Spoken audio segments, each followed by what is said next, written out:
ապրիլի 24-ին ընթառաջ մեկ հարթակում, երբ որ հավաքվում են մասնագետներ, տարբեր ոլորտի պատմաբաններ, ցեղասպանագետներ, արևելագետներ, հասարակական քաղաքական գործիչներ, այս ամենը վկայում է մի բանի մասին, որ կան համազգային հարցեր, որոնք չեն ճանաչում անջրպետներ, սահմաններ, եւ հայոց ցեղասպանության խնդիրը այն թերևս ամենակարևոր խնդիրն է, որը պահանջում է համազգային համախմբում, անկախ որևէ կուսակցական, քաղաքական եւ այլ նախապատվությունից։ Եվ կարծում եմ, որ սա նաեւ յուրահատուկ միասնության ուղերձ է,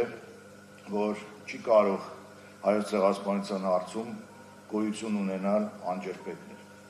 Իմ ելույթը ես նվիրել եմ հայ-թուրքական, այսպես կոչված հիշողությունների պայքարին եւ խոսելու եմ հայոց ցեղասպանության փաստի մասին Թուրքիայում եւ Հայաստանում պետական հասարակական այսպես ընկալումների մոտեցումների մասին եւ ուզում եմ սկսել նրանից, որ հայոց ցեղասպանության իրագործման ընթացքում արդեն թուրքական պետությունը մշակում ու ձևավորում էր շղթման քաղաքականությունը։ Թալյաթը ոչ միայն զբաղվում էր հայերի զանգվածային կոտորածով, այլև դնում էր այսօրվա Թուրքիայի շղթման քաղաքականության հիմքերը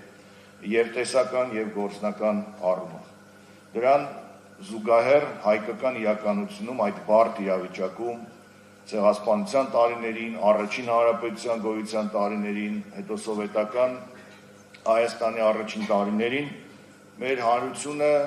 շարունակում էր տարբեր մեթոդներով ձգտել պահպանել հիշողությունը։ Դա կարող են լինել հուշարձանների միջոցով, դա կարող են լինել հիշատակի տարբեր արարողությունների եւ բնականաբար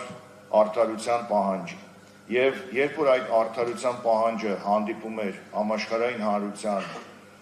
լուր անտարբերությանը, ապա գործի էր դրվում հուսահատ տարբերակներ, վրեժխնդրություն, այնինչ հավաքական առումով կոչվում է Նեմեսիս օպերացիա։ Եվ փաստորեն սկիզբը հայ-թուրքական հարաբերությունների այս հարցի սկսվել է հետևյալ կերպ.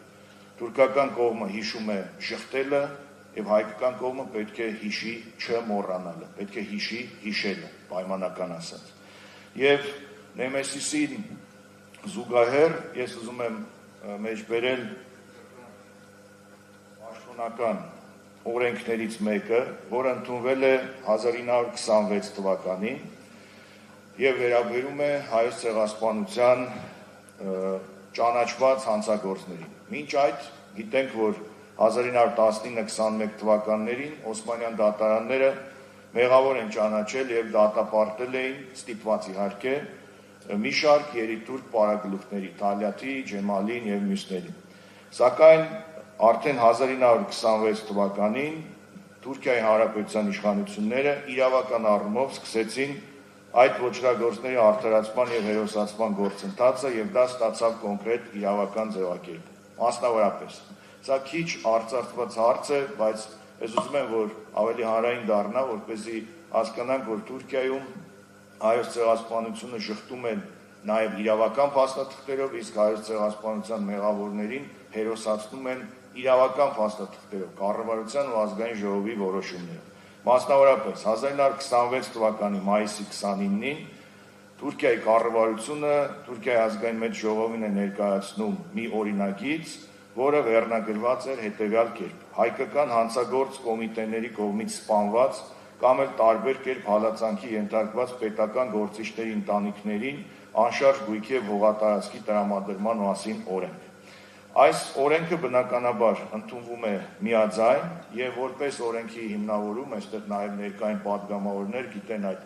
ընթացակարգը, որպես օրենքի հիմնավորում նշված է հետևյալը. Սա քայլ է, որով թուրք ազգը իր վշտակցությունն է հայտնում մեծ հույսերի եւ նպատակներին հետամուտ ու այդ ճանապարհին իրենց կյանքը զոհած բարձրաստիճան անձանց ընտանիքներին եւ զավակներին եւ նյութապես զորակցում են նրանց։ Այստեղ կարևոր է մի հանգամանք, որը խոսում է նաեւ որոշակի ռասիզմի մասին։ Օրենքում նշվում էր, որ ոչրագործների ընտանիքներին փոխհատուցում պետք է տրվեր, հատուկ շեշտվում էր հայերի լքյալ գույքից, այսինքն այն գույքից, որը մնացել էր հայոց ցեղասպանությունից հետո։ եւ այդ օրենքի փաստաթուղթը կա, որի տակ գրված է Թուրքիայի Հանրապետության հիմնադիր նախագահ Մուստաֆա Քեմալ Աթաթուրքի, ժամանակի վարչապետ Իսմետ Ինոնյուի եւ կառավարության բոլոր անդամների ստորագրությունը։ Սա պետական օրենք է, որով հետևյալ անձինք՝ Թալյատ Փաշա, Ջեմալ Փաշա, Բեայդին Շաքիր եւ 10-ից ավելի մարդիկ ճանաչում են որպես ազգային նահատակներ եւ նրանց հանցագործությունը ներկայացվում է որպես պետության հանդեպ իրականացված մեծ քայլ։ Եվ բնականաբար այս օրենքից հետո շատ օրինաչափ է, որ սկսում են այդ մարդկանց անուններով Թուրքիայում կոչվել փողոցներ, դպրոցներ, պուրակներ եւ այլն։ Եվ հիմա գալով արդեն այսօրվա, ապա կարող ենք ասել հետեւյալը։ Այսօր Թուրքիայում այս ոչրագործները շարունակում են իրավական եւ հասարակական ընկալման մեջ ներկայացվել որպես հերոսներ։ Տարբեր բնակավայրերում կան նրանց արձանները եւ այլն եւ այլն։ Ինչ է կատարվում Հայաստանում մեր օրերում, որը իրոք ահազանգ է, մասնագետների կողմից ներկայացված ահազանգ է, ավելի շատ մասնագիտական, քան քաղաքական, բայց սա վերաբերում է մեր բոլորիս, մեր հանրության։ Կատարվում է հետեւյալը. մեզ մոտ ի հակակշիռ թուրքական ինստիտուցիոնալ ժխտողականության, ի հակակշիռ նրանց, որ իրենց դպրոցական դասագրքերում եւ այլ կրթական ծրագրերում շարունակում է հայոց ցեղասպանության շղթումը, ոչրագործների հերոսացումը,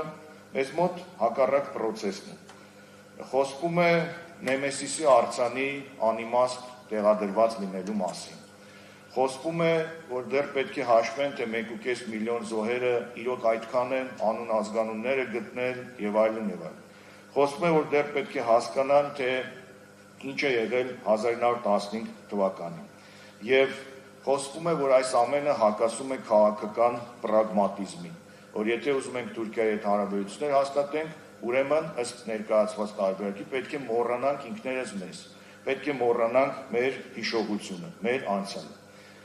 Ես կարծում եմ ոչ միայն որպես թուրքագետ, այլ մասնագետներ նույնպես այս նույն կարծիքին են, որ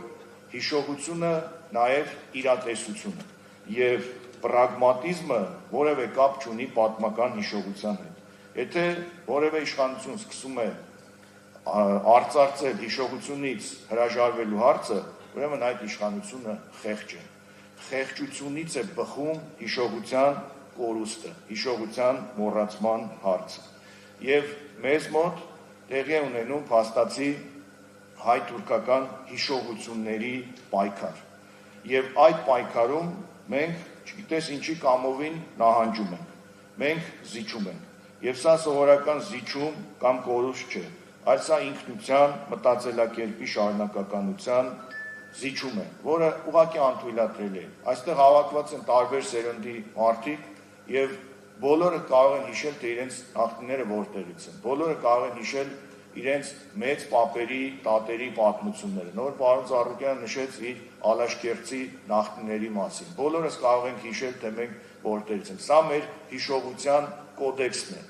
որի վրա ուժեղ հարձակում է տեղի ունենում։ Ընդ որում, եթե թուրքական կողմից մոտ 100 տարի այս հարձակումը տեղի է ունեցել, ինչ որտեղ կարող ենք համարել օրինաչափ, հակառակորդ թշնամի երկիրը հարձակվում է։ Բայց եւ որ մեր երկրի ներսում են այս տիպի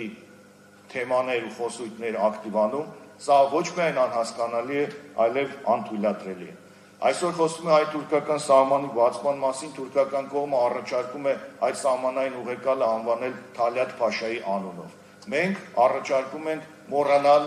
մեր երախտավորներին, հերոսներին եւ այլն։ Սա ոչ օրինաչափ եւ ոչ adekvat արձագանք է։ Մենք իհարկե կողմ չենք թշնամության շարունակության, բայց մենք դեմ ենք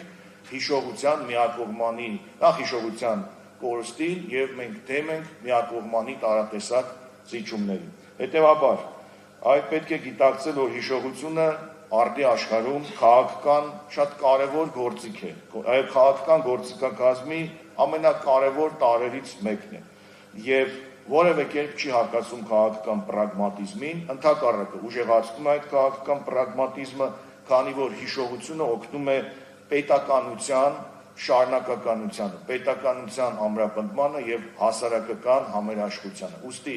հիշել հայոց ցեղասպանությունը, ինչպես պարոն Այվազյանն ասաց, դա անցյալ չէ եւ ոչ էլ հետամնաց եւ ոչ էլ ուրեմն ոչ պրագմատիկ քայլ է։ Դա 21-րդ դարում մեր պետականությունը եւ մեր ազգային հիշողությունը ամրապնդելու եւ որպես ազգ 21-րդ դարում ինքնավստահ եւ հպարտ մեր ճանապարհը շարունակելու ամենակարևոր ուղիներից ու գործիքներից մեկն է։